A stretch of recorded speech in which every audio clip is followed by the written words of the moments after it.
सिमांनि रजे हर गेजेराव जेब्ला आं गोदो गोदो उन्दुलांनो हमो आंनि गोरबो इसिङाव नों मानो फोजा फैयो सिमाङाव हो अनजालि आं नागिरो नाथाय नोंखौ जेब्ला सिरि मोनो आलाय सिलाय गोदाव सोराव नोंखौ मोनैयाव सिरि जाहाथ मोनना दुखुल' जाना थाबायसै आं हर गेजेराव अनजालि नाथाय नों मानो फैया मोगथां जिउआव आंखौ रायदावनो आंजों रंजानो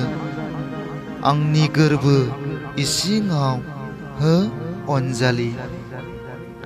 सिमां सुजुयो आं नोंखौ लानानै गोदान मोनसे लामाजों आगान सुरलांनो आंनि जिउनि आगानफ्रोमबो जेंना गोनां जेथो गोनां लामाजों नोंखौ लाफानानै थाबायनो नाथाय नों सहायनो हागोन ना हो सिमांनि अनजालि दिनै आं फोरमायगौ सानो नोंखौ लोगो हमना मोगथां जिउआव बाथ्रा रायज्लायनो आंनि गोरबोनि खोथाखौ नोंनो बुंफ्रुनानै होनो अनजालि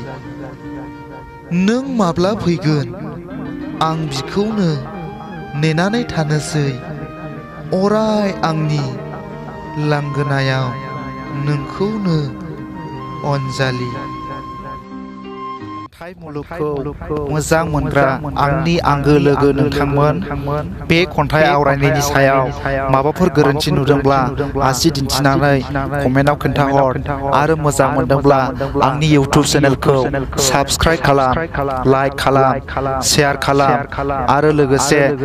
साखाथिनि बेल आइकनखौबो थुनानै होनो दाबाव जाहाथे आंनि गोदान गोदान खन्थाइ आवरायनानै आपल'ड खालामनायखौ नोंथांमोना बयनिख्रुइबो सिगां